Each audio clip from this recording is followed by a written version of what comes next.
دوستو یہ کہاوت آج سے 100 سال پہلے تک بالکل سچ تھی کہ ملکہ برطانیہ کی سرزمینوں میں سورج کبھی غروب نہیں ہوتا ہے۔ 1925 کے ایک اندازے کے مطابق برطانیہ دنیا کے 35 کروڑ مربع کلومیٹر کے رقبے پر قابض تھا، جو پوری دنیا کا 24% حصہ بنتا ہے۔ یہ رقبہ یورپ، ایشیا، افریقہ اور امریکہ غرض دنیا کے سارے براعظموں پر پھیلا ہوا تھا۔ یہی وجہ تھی کہ اگر امریکہ کی برطانوی کالونی میں رات ہوتی تو ایشیا کی برطانوی کالونی میں دن ہوتا تھا اور افریقہ کی برطانوی کالونی میں سپہر ہوتی تھی۔ 1925 کے ہی سروے کے مطابق برطانیہ کے شہریوں کی تعداد 412 ملین تھی، جو دنیا کی آبادی کا 23% حصہ بنتی ہے۔ مگر کیا آپ جانتے ہیں کہ آج کے برطانیہ کا رقبہ صرف 90,000 مربع کلومیٹر ہے اور اس کی آبادی صرف 10 کروڑ ہے۔ آج کی اس ویڈیو میں ہم آپ کو کولونائزیشن اور ڈی کولونائزیشن کا مکمل پروسیس سمجھائیں گے اور اس کے علاوہ برطانیہ کی مکمل تاریخ کے دلچسپ واقعات اور شخصیات کا بھی ذکر کیا جائے گا۔ السلام علیکم دوستو، آپ دیکھ رہے ہیں ہمارا چینل ڈاکومنٹری دیکھو اور سیریز دنیا کے 195 ممالک کی مکمل تاریخ اور احوال میں آپ کو خوش آمدید کہا جاتا ہے۔ محمد علی آپ سے مخاطب ہے۔ ویڈیو شروع کرنے سے پہلے ہمارے چینل کو ضرور سبسکرائب کر لیجئے۔ ناظرین، برطانیہ نارتھ ویسٹ یورپ میں ایک جزیرائی ملک ہے جو برطانیہ، اسکاٹ لینڈ، ویلز اور ناردرن ایرلینڈ کی ریاستوں پر مشتمل ہے، جنہیں یونائیٹڈ کنگڈم بھی کہا جاتا ہے۔ محققین کے مطابق برطانیہ میں بھی لاکھوں سال پہلے سے انسانوں کی آمد سے کچھ قبل اور انسان نما مخلوقات رہتی تھی۔ برطانیہ کے ہومو سیپین انسانوں کے بارے میں سائنسدانوں کا یہ خیال ہے کہ یہ انسان برطانوی جزیروں میں 10,000 قبل مسیح میں پہلی بار نمودار ہوئے تھے۔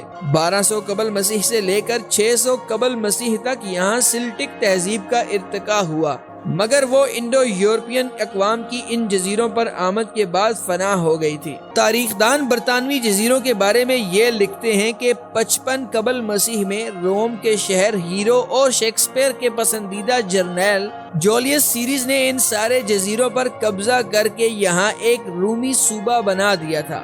5ویں صدی عیسوی تک یہ رومن سلطنت کا حصہ رہا، مگر 5ویں صدی عیسوی میں یہاں انڈو یورپین کے جرمینک قوم کے اینگلو سیکسون قبیلے مستقل رہائش پذیر ہو گئے تھے، جنہیں آج ہم برطانوی شہریوں کے نام سے جانتے ہیں۔ اینگلو سیکسون قوم نے 6 صدی عیسوی تک سارے برطانوی جزائر پر قبضہ کر کے 7 ریاستوں کا آغاز کیا تھا۔ اس دور کو برطانوی تاریخ دان ہپٹارچی کا زمانہ کہتے ہیں۔ 9ویں صدی عیسوی میں اینگلو سیکسون ریاستوں پر وائکنگ نامی جنگجو ٹوٹ پڑے تھے۔ یہ نیم وحشی بربر قبائل تھے جنہوں نے 7 میں سے 6 اینگلو سیکسون ریاستوں کا خاتمہ کر دیا تھا، مگر 7ویں ریاست ویسکس نے اپنے بہادر بادشاہ الفریڈ دی گریٹ کی قیادت میں وائکنگ کے خلاف بھرپور مزاحمت کی۔ انہوں نے نہ صرف اپنی ریاست محفوظ کی بلکہ سارے انگلستان پر قبضہ کر کے پہلی انگلش امپائر قائم کی تھی۔ 1066 عیسوی میں ڈیوک آف نارمنڈی نے ویسکس سلطنت کا خاتمہ کر کے نارمن انگلش امپائر قائم کی تھی۔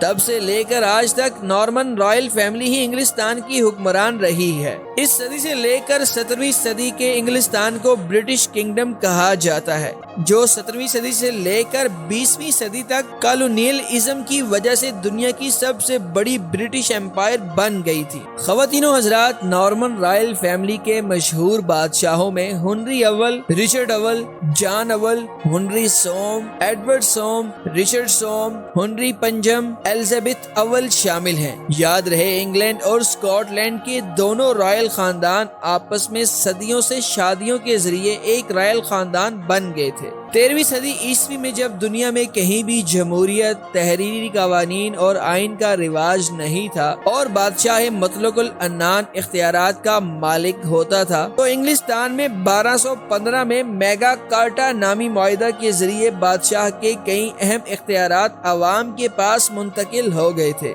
1215 میں برٹین اور 1235 میں اسکاٹ لینڈ پارلیمنٹ بھی قائم ہو گئی تھی۔ یہ دنیا کی اولین ترین یونانی ریاستوں کے بعد پارلیمنٹ تھی۔ یہ سب کیسے ممکن ہوا؟ دراصل اس زمانے میں برطانیہ میں پاپائے روم، جو مذہبی رہنما تھے، اور انگلستان کے حکمرانوں کے درمیان مختلف معاشی، سیاسی اور سماجی سمجھوتے ہوا کرتے تھے، جن کی قیمت عوام کو چکانی پڑتی تھی۔ بالخصوص برطانیہ کی اشرافیہ کو تو انہوں نے ایک زبردست تحریک چلا کر اپنے فیصلے خود کرنے کے لیے پارلیمنٹ بھی منظور کروا لی تھی۔ ویورز، 12ویں صدی عیسوی سے 15ویں صدی عیسوی تک کے انگلستان کے زمانے کو نشاط ثانیہ کا زمانہ کہا جاتا ہے۔ یہ وہ دور ہے جب انگلستان میں پہلی بار پرنٹ مشین ایجاد ہوئی، جدید سائنس کی بنیاد رکھی گئی۔ مشہور آکسفورڈ یونیورسٹی بھی قائم اسی زمانے میں کی گئی تھی۔ 15ویں صدی عیسوی میں برطانیہ کے پاس مضبوط بحری جہاز موجود تھے جو پوری دنیا کے ساتھ تجارت کرتے تھے۔ 15ویں صدی کو یورپ کی تاریخ میں ایج آف ڈسکوری کا دور کہا جاتا ہے، کیونکہ اسی دور میں امریکہ دریافت ہوا تھا۔ ہندوستان تک نیا بحری راستہ افریقہ سے نکالا گیا تھا۔ اب یورپی بحری جہاز پوری دنیا کے سفر پر نکلے تھے اور اس کے ساتھ ساتھ تجارت بھی کرتے تھے۔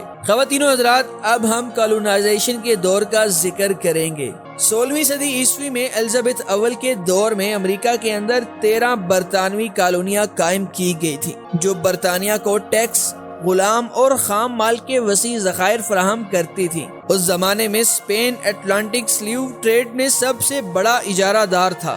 برطانیہ نے اسپین سے جنگ کر کے غلاموں کی تجارت کی عزاداری کی اور ان غلاموں کو امریکہ کی 13 کالونیوں میں آباد کیا تھا۔ 1602 میں برطانیہ نے ایسٹ انڈیا کمپنی بنا کر ہندوستان کے ساتھ تجارت شروع کرنے کے بہانے یہاں فیکٹریاں کھول دی اور رفتہ رفتہ کمزوریوں سے فائدہ اٹھاتے ہوئے ہندوستان پر قبضہ کرنا شروع کر دیا تھا۔ دوستو، 17ویں صدی میں برطانیہ نے امریکہ، ہندوستان، آسٹریلیا، کریبین ممالک اور افریقہ کے ملکوں پر قبضہ کر لیا تھا اور انہیں اپنی کالونیاں بھی بنا لیا تھا۔ یہ سارا عمل تقریباً 200 سال میں مکمل ہوا۔ اس عمل کو کالونائزیشن کا دور کہتے ہیں۔ ناظرین، کالونائزیشن کے اس عمل میں دوسرے یورپی ممالک برطانیہ کی بڑھتی ہوئی طاقت سے سخت خائف ہو گئے تھے۔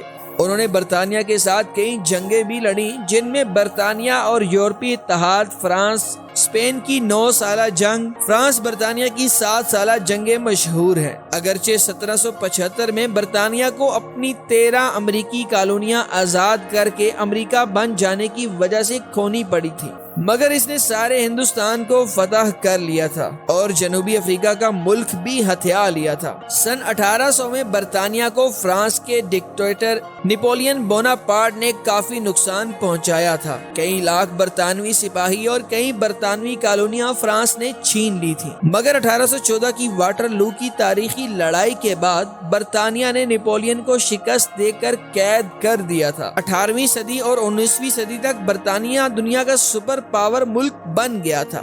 20ویں صدی عیسوی میں پہلی جنگ عظیم جب ہوئی تو ایک طرف برطانیہ اور اس کے اتحادی تھے اور دوسری طرف جرمنی اور اس کے اتحادی تھے۔ دوستو، اگرچہ پہلی جنگ عظیم برطانیہ جیت گیا، مگر اس کی معاشی حالت کافی خراب ہو گئی تھی۔ اسی طرح دوسری جنگ عظیم جب ہٹلر نے شروع کی تو برطانیہ ہارنے لگا، مگر امریکہ کے اتحاد نے اسے بچا لیا تھا۔